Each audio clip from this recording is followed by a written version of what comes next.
41வது ஸ்லோகம். சமம் குரு சுகாயத்வம் சமாத் சுகமவாப்ஸ்யசி நாரி சங்கே மஹதுக்கம் ஜானன் கிம் த்வம் விமோஹ்யசி. சுகம் கிடைக்கிறதுக்காயிட்டு இந்திரிய ஜெயம் பிராக்டிஸ் பண்ணணும், இந்திரியங்களை அடக்கி நிப்பாட்டணும். அந்த இந்திரியங்களை அடக்கி நிப்பாட்டினா மட்டும்தான் உனக்கு உண்மையான சுகம் அப்படிங்கிறது கிடைக்கும். இந்த ஸ்திரீகளோக்கிட்டேந்து இருக்கிற அட்டாச்மெண்ட்லேருந்து உனக்கு உண்டாகிறது அப்படிங்கிறது ரொம்ப ரொம்ப துக்கமாக்கும். சுகத்தை தேடி தேடி போயிட்டு கிடைக்கிறதெல்லாம் துக்கம் அப்படிங்கிறதாக்கும் அனுபவம்.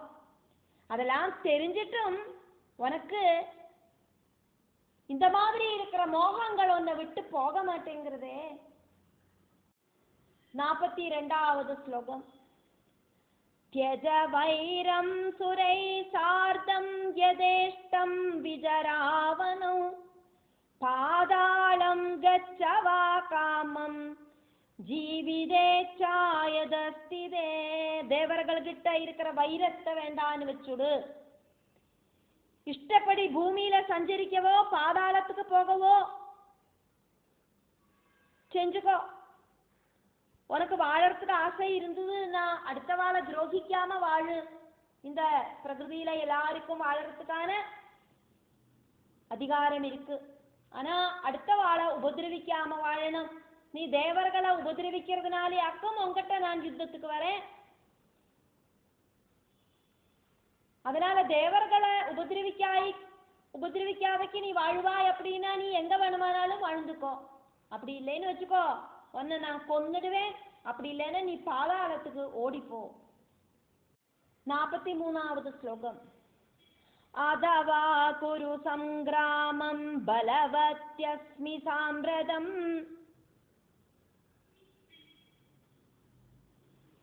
பிரேஷிதாஹம் சுரை சர்வை ஸ்தவநாசாய தானவா. இந்த பூமியில சஞ்சாரம் பண்ணலாம். உனக்கு தேவர்களை சண்டைக்கு இழுக்காம நீ இந்த பூமியில வாழு. அப்படி இல்லைன்னா பாதாளத்துக்கு வேணுமானாலும் போ. அசுரர்களுக்காக கொடுத்திருக்கிற லோகமாக்குமே பாதாள லோகம். அங்க பிரகலாதனாக்குமே ஆட்சி பண்றது. அந்த பாதாள லோகத்துக்கு போய்க்கோ. அப்படி இல்லைன்னா எங்கூட யுத்தம் பண்ணு. நான் இப்போ யுத்தம் பண்றதுக்கு ரெடியாக தான் நின்றுட்டு இருக்கேன். நீ பலதும் சொல்லி தேவையில்லாம டைமை வேஸ்ட் பண்ணாதே. ஒன்ன மாதிரி இல்லைன்னா எனக்கு நிறைய வேலைகள் எல்லாம் இருக்கு. உன்னோட கதையை தீர்த்துட்டு வேணும் எனக்கு வேற வேலையை பார்க்கறதுக்கு. அதனால அசுரா, எல்லா தேவர்களும் கூடி என்ன ஒன்ன இல்லாம பண்றதுக்கு அப்பாயிண்ட் பண்ணியிருக்கா. இந்த தேவர்களோடெல்லாம் சக்தி ஸ்வரூபமாக்கும் நான் இருக்கேன் இங்க. அதனால என்கிட்ட ஒருத்திட்ட நீ யுத்தம் பண்ணினா எல்லா தேவர்கள்கிட்டையும் யுத்தம் பண்ணினா மாதிரி. பிரம்மா, விஷ்ணு, ருத்ரன், இந்திரன் இப்படின்னு அத்தனை பேரும் அஷ்டதி பாலகர்கள் கூடியும் அவளோட சக்தி தேஜஸை எனக்கு தந்திருக்கா. அதனால நீ என்கிட்ட யுத்தம் செய்யறது வழியாயிட்டு தேவர்கள்கிட்ட அத்தனை பேரிட்டையும் யுத்தம் பண்ணினதுக்கு ஈக்குவலாக்க உன்னை நான் இப்ப வதிச்சிடுவேன். 44வது ஸ்லோகம். சத்யம் பிரவீமி ஏனாத்ய त्वया वचन सौहृदं दर्शितं तेन तुष्टास्मि जीवन गच्छ यदा सुगम. நீ ரொம்ப சௌமியமாயிட்டு சுஹ்ருத் பாவத்துல என்கிட்ட பலதும் பேசினாய். அதனால நான் இப்ப உங்ககிட்ட உண்மைய சொல்லறேன். நான் ரொம்ப குஷி ஆயிட்டேன். உன்னை நான் உபதிரவிக்காம விடுறேன். தேவர்கள் கிட்ட சண்டை போட மாட்டேன் அப்படின்னு ஒரு எக்ரிமெண்ட் உனக்கு தர முடிஞ்சது அப்படின்னா உன்னை உயிரோட விடுறேன். நான் சுகமா போய் வாழ்ந்துக்கோ. பூமியில எங்க வேணுமானாலும் வாழ்ந்துக்கோ. இனி பாதாள லோகத்துக்கு வேணுமானாலும் போய் வாழ்ந்துக்கோ. ஆனா தேவர்கள் கிட்ட ஒருபோதும் சண்டைக்கு வந்துடக்கூடாது.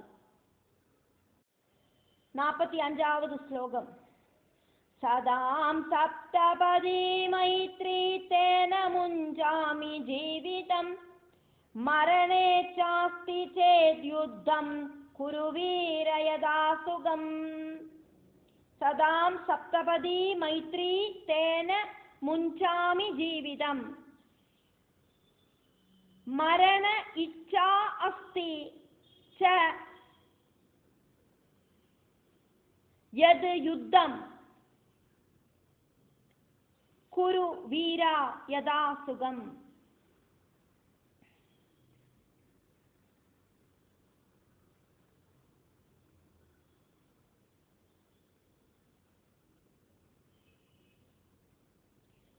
நல்லவர்களை சம்பந்திச்சு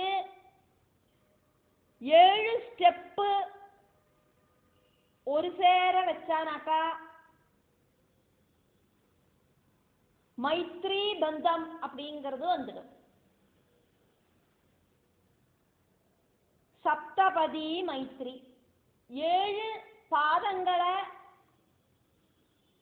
அடியெடுத்து வச்சானாக்கா மைத்ரி பந்தம் சஜ்ஜனங்களுக்கு அதாக்கும். அதனால நான் உன்னை ஜீவனோடு கூட்டிட்டு விடுறேன். இனி உனக்கு இறந்து போறதுக்காக்கும் விருப்பம் அப்படின்னா உன்னோட விருப்பப்படி எங்கிட்ட யுத்தம் அப்படிங்கிறது பண்ணலாம்.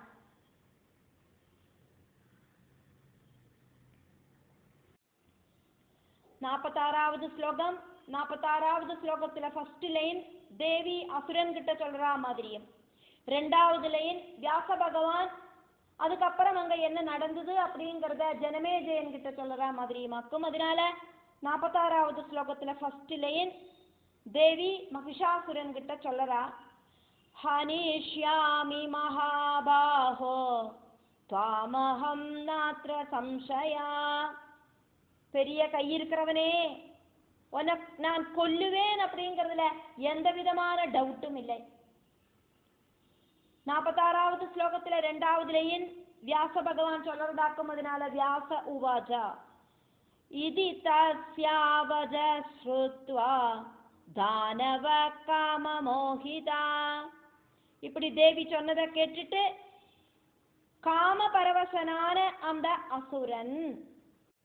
47வது ஸ்லோகம் உவாஜ ஸ்லக்ஷ்ணயா வாஜா மதுரம் வஜனம் ததா பிபேம்யஹம் வராரோஹே த்வாம் பிரஹர்த்தும் பரானனே.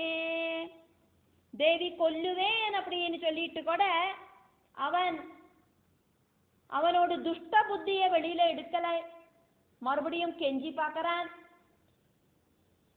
ரொம்ப ரொம்ப சாஃப்டான இனிமையா இருக்கிற வாக்குகளை சொன்னான். ஏ அழகி, என்னொரு அழகாக்கும் உனக்கு, உன்னை உபதிரவிக்கிறதுக்கு எனக்கு ஒரு பயம் வருதே.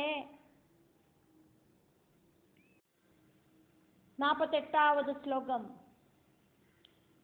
கோமளாம் சாரு சர்வாங்கீம் நாரீம் நரவிமோகினீம் ஜித்வா ஹரிஹராதீம்ச்ச லோகபாலாம்ச்ச சர்வஷா. மனுஷால ரொம்ப ரொம்ப அட்ராக்ட் பண்ற அழகியாக்கும் நீ. உன்னோட சர்வ அங்கங்களும் அழகு. உன்னை எப்படி என்னோட கையில இருக்கிற ஆயுதங்களால அடிப்பேன்.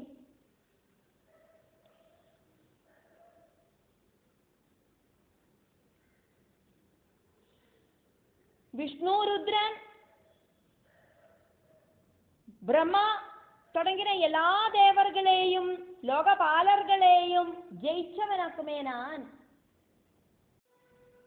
49வது ஸ்லோகம் கிம் த்வயா சஹ யுத்தம் மே யுக்தம் கமலலோச்சனே ரோஜதே யதி சார்வங்கி விவாஹம் குரு மாம்பஜா. தாமரை எதழ் மாதிரி இருக்கிற கண்கள் இருக்கிறவளே, நான் எப்படி உங்ககிட்ட யுத்தம் பண்ணுவேன்? அழகாயிருக்கிற உங்ககிட்ட யுத்தம் பண்றது சரியாக்குமா? உனக்கு என்ன பிடிக்கிறதோன்னு ஒன்று பாரு.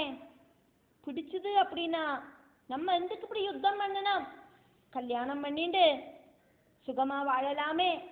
காலம் பூரா உன்னோட பாதத்துல விழுந்து கிடக்கிறேன் நான். நீ என்ன சொன்னாலும் நான் கேட்கிறேன். 50வது ஸ்லோகம்.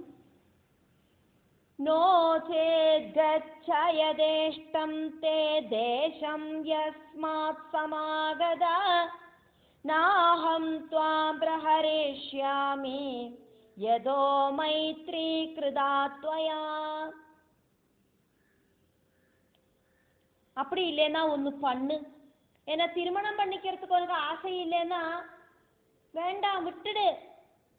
நீ எங்கேருந்து வந்தையோ அங்கேயே திரும்பி போயிடு. நீ எங்கிட்ட மித்திரபாவம் காமிச்சு என்ன கொல்ல மாட்டேன், எங்க வேணுமானாலும் வாழ்ந்துக்கோ, பாதாளத்துக்கு வேணுமானாலும் பொக்கோன்னு சொன்னியே. இப்ப நானும் உனக்கு அப்படியே சொல்லுறேன், உன்னை நான் துரோகிக்க மாட்டேன். நீ எங்கேருந்து வந்தியோ அங்கேயே திரும்பி போயிடு. என் கையில இருக்கிற ஆயுதங்களால உன்னை துரோகிக்கிறதுக்கு எனக்கு மனசு வரலை. 51வது ஸ்லோகம். ஹிதமுக்தம் சுபம் வாக்கியம் தஸ்மாத் கச்சயதா சுகம் காஷோபா மே பவேதந்தே ஹத்வா த்வாம் சாருலோச்சனா. ரொம்ப ரொம்ப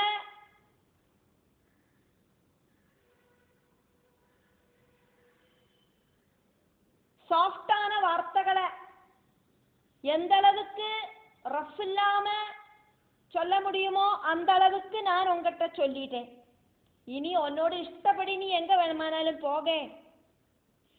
அழகாயிருக்கிற ஒன்ன கொன்னுட்டு எனக்கு என்ன கிடைக்க போறது. 52வது ஸ்லோகம். ஸ்திரீஹத்யா பாலஹத்யா பிரம்மஹத்யா துரத்யயா கிரஹீத்வா த்வாம் கிருஹம் நூனம் கச்சாம்யத்ய வரானனே. மாயாவியா இருக்கிற அசுரன் பலவிதமான மாயா வார்த்தைகளையும் தேவியிட்ட பிரயோகிக்கிறதையாக்கும் பார்த்துட்டு இருக்கோம். ஒரு ஸ்திரீய கொல்லற தோஷம், குழந்தைகளை கொல்லற தோஷம், அதே மாதிரி பிரம்மஹத்யா பாபம், இதெல்லாம் பரிகாரமில்லாத பாபங்களாக்கும். உன்னை வேணுமானா எனக்கு பலமாயிட்டு என்னோட இடத்துக்கு பிடிச்சுண்டு போறதுக்கு தான் நீ உள்ளது. இவ்வளோ குட்டி பொண்ணா இருக்க, சிங்கத்து மேல ஏறி உக்காந்துட்டு இருக்க, காரியமெல்லாம் சரிதான். ஆனா எனக்கு உங்ககிட்ட ஒரு பரிதாபம் இருக்கிறதுனால நீ உன்னோட விருப்பப்படி எங்க வேணா போய் தப்பிச்சுக்கோ எங்கிட்டேந்து. 53வது ஸ்லோகம்.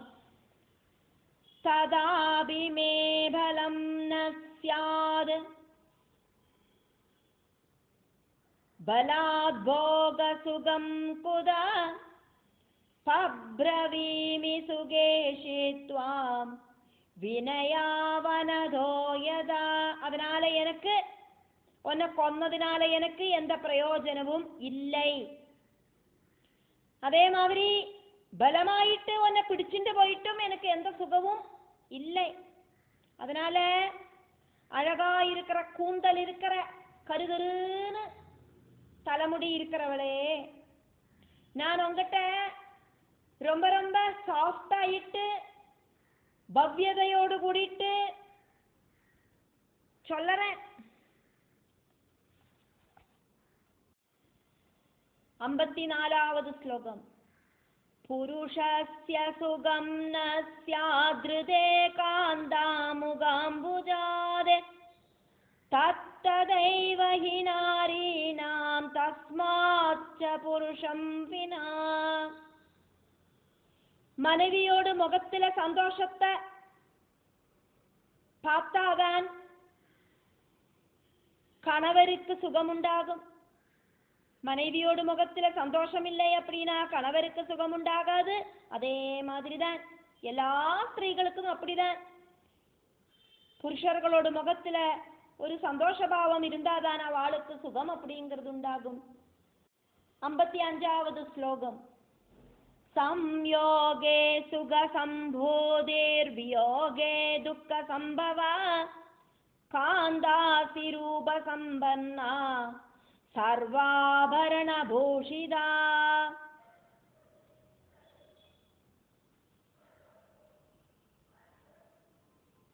கணவரோடும் மனைவியோடும் அட்டாச்மெண்ட்ல சுக அனுபூதி உண்டாகும். இவா ரெண்டு பேருக்கும் தம்மில ஒரு வியோகமாக்கம் உண்டாச்சு, பிரிஞ்சாக்கமவா இருக்கா அப்படின்னா துக்கம் உண்டாகும். நீ அழகா இருக்கிறவளாக்கம், சர்வ ஆபரண விபூஷதையா இருக்கிற அழகியாக்கும். 56வது ஸ்லோகம். சாதுர்யம் தொயி கிம் நாஸ்தி யதோ மாம் ந பஜஸ்யஹோ தவோபதிஷ்டம் கேனேதம் போகானாம் பரிவர்ஜனம். நீ எந்த அளவுக்கு அழகு இருந்துட்டு கூட நீ என்ன வேண்டான்னு வைக்கிறது எதனாலேயாக்கும்? உனக்காகவாக்குமே நான் எரும மாட்டோட முகத்தை வேண்டான்னு வச்சுட்டு அழகான மனுஷனோட ரூபத்தை போட்டுட்டு வந்திருக்கேன்.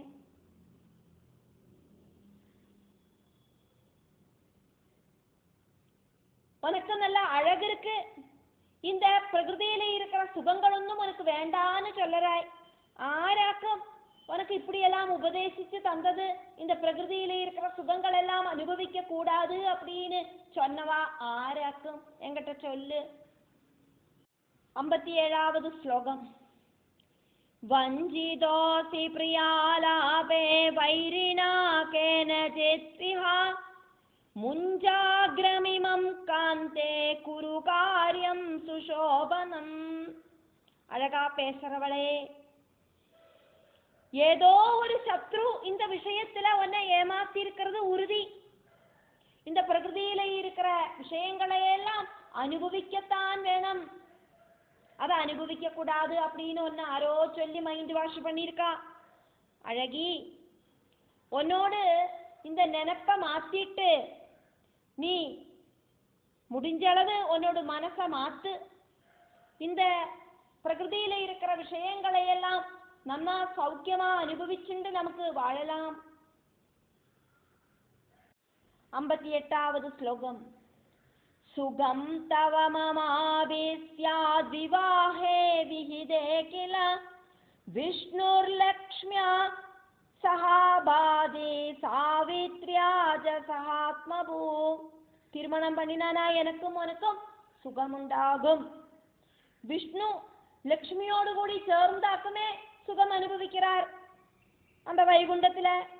பிரம்மா சாவித்திரியோடு கூடி சேர்ந்திருக்கலையா, அதனால நம்ம ரெண்டு பேரும் சேர்ந்திருக்கலாம். உன் புத்திய கொஞ்சம் மாத்திக்கோ. 59வது ஸ்லோகம். ருத்ரோபாதிஜ பார்வத்யா சத்யா சதமகஸ்ததா கானாரி பதிஹீனாஜ சுகம் பிராப்னோதி சாஸ்வதம். ருத்ரன் பார்வதியோடு கூடி சேர்ந்திருக்காரே, இந்திரன் சஜி தேவியோடு கூடி சேர்ந்திருக்காளே. ஏது ஸ்திரியாக்கும் கணவரோடு கூடி சேராம சுகம் அனுபவிக்கிறது. நீ என்ன இப்படி இருக்காய், என்ன திருமணம் பண்ணிக்கோ, என்ன கணவராயிட்டு சீகரிச்சுக்கோ, நமக்கு சந்தோஷமா வாழலாம். இந்த பூ உலகில இருக்கிற எல்லா சந்தோஷங்களையும் அனுபவிக்கலாம். உனக்கு நிறைய நகைகள் தரேன், ரத்னாபரணங்களை தரேன், நீ என்ன கேட்டானாலும் கொடுக்கிறேன். 60வது ஸ்லோகம். ஏன த்வமசி தாவாங்கி நகரோஷி பதிம் சுபம் காம குவாத்யகதத் காந்தே யஸ்த்வா பானை சுகோமலை. நீல கலர்ல கண்ணு இருக்கிறவளே, நீ என்னத்தினாலேயாக்கும் ஒரு நல்ல பர்த்தாவை வேண்டான்னு வைக்கிறாய். நான் உனக்கு சூட்டபிளான பர்த்தாவாக்கும். அழகி, அந்த காமதேவன்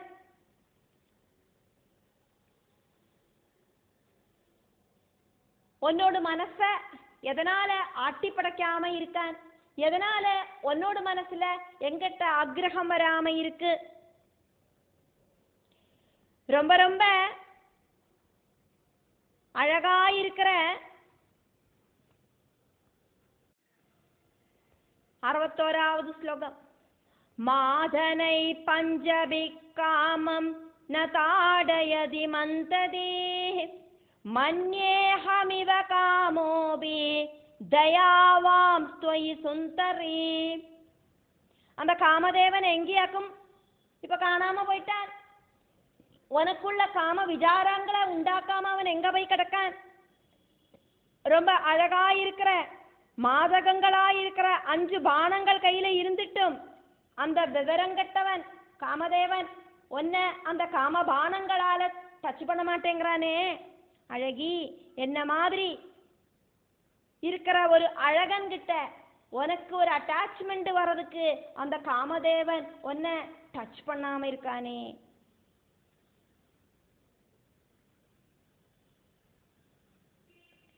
என்ன மாதிரி அந்த காமதேவனும் உங்ககிட்ட கருணை காட்டுறான் அப்படின்னு நான் நினைக்கிறேன்.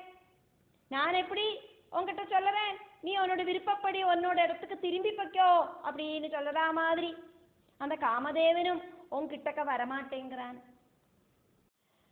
62வது ஸ்லோகம். அபலேதி ஜமன்வானோ ந பிரேரயதி மார்கணான் மனோபவஸ்ய வைரம் வா கிமப்யஸ்தி மயா சஹ. சக்தி இல்லை நினைச்சிட்டு உனக்கு மேல அம்புகளை பிரயோகிக்காம இருப்பன் சிலப்போ அந்த காமதேவன். அப்படி இல்லைன்னா அவனுக்கு எங்கிட்ட ஏதாவது வைரவியம் இருக்கும், அதனாலேயாக்கும் எங்கிட்ட உனக்கு ஒரு பிரியம் தோண வைக்காம இருக்கான் அந்த காமதேவன். காமதேவனாக்குமே ஆக்கிரகங்களை உண்டாக்குறது. அப்ப எங்கிட்ட அந்த காமதேவனுக்கு ஏதாவது சத்ருதாபாவம் இருக்கலாம், அதனால உனக்கு எங்கிட்ட பிரியமில்லாத அவஸ்தைய அவன் உண்டாக்குறான். 63வது ஸ்லோகம். தேன ஜத்வய்யராலாட்சி நமுஞ்சதி சிலீமுகான் அதவா மேஹிதைர் தேவைர் வாரிதோசௌ சஷத்வஜா. ஏ அழகி, ஒருவேளை அதனாலேயாக்குமோ காமதேவன் உன்னோடு நேர அம்புகளை பிரயோகிக்காம இருக்கான்.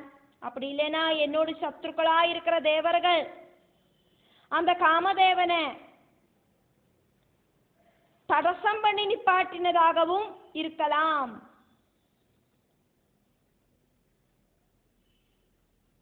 காமதேவனோடு கொடி அப்படிங்கிறது மீனாக்கும், அதாக்கும் இங்க சஷத்வஜஹா அப்படின்னு சொன்னது. அந்த மீன் கொடியடையாளமா இருக்கிற காமதேவன் அவனை தேவர்கள் தடங்கல் பண்ணி நிப்பாட்டினதாக இருக்கலாம். 64வது ஸ்லோகம். சுகவித்வம்சிபிஸ்தேன த்வயின பிரஹரத்யபி த்யக்த்வா மாம் மிருகசாபாட்சி பச்சாத்தாபம் கரிஷ்யசி. இந்த தேவர்கள் சொல்லிட்டு என்னோட சுகத்தை இல்லாம பண்றதுக்கு உன்னோடு நேர இந்த காமதேவன் பானங்களை பிரயோகிக்காம இருக்கிறதாயிட்டு இருக்கலாம். என்ன உபேட்சிச்சானா உனக்கு அதுக்கப்புறமா பச்சாத்தாபம் அனுபவிக்க வேண்டி வரும். அதை நான் இப்போ உங்ககிட்ட சொல்லிடுறேன் அழகி. 65வது ஸ்லோகம். 65வது ஸ்லோகத்துல 3 லைனாக்கம் உள்ளது.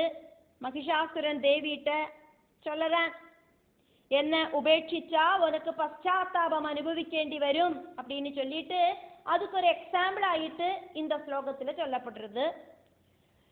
மந்தோதரீவ தன்வங்கி பரித்யஜ்ய சுபம் நிருபம் அனுகூலம் பதிம் பச்சாத் சாச்சகார ஷடம் பதிம் காமார்த்தா ஜயதா ஜாதா மோஹேன வியாகுலாந்தரா. நல்லவனான ராஜாவை உபேட்சிச்ச மண்டோதரிய மாதிரி ஆயிடுவாய் நீ அப்படின்னு சொல்லறான் மகிஷன். மண்டோதரிக்கு அநியோஜ்யனானவனை உபேட்சிச்சு மோகத்தால மனசு கலங்கி காமம் முத்தினோன அவளுக்கு ரொம்ப ரொம்ப புத்தி கட்ட ஒருத்தனியாக்குமே கணவராயிட்டு சீகரிக்கேண்டி வந்தது.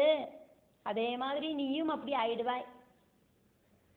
அதனால என்ன திருமணம் பண்ணிக்கோ அப்படின்னு சொல்லாம சொல்லறேன். இப்படி சொல்லிண்டு பஞ்சமஸ்கந்தத்துல 16வது அத்தியாயம் முடிவடைகிறது.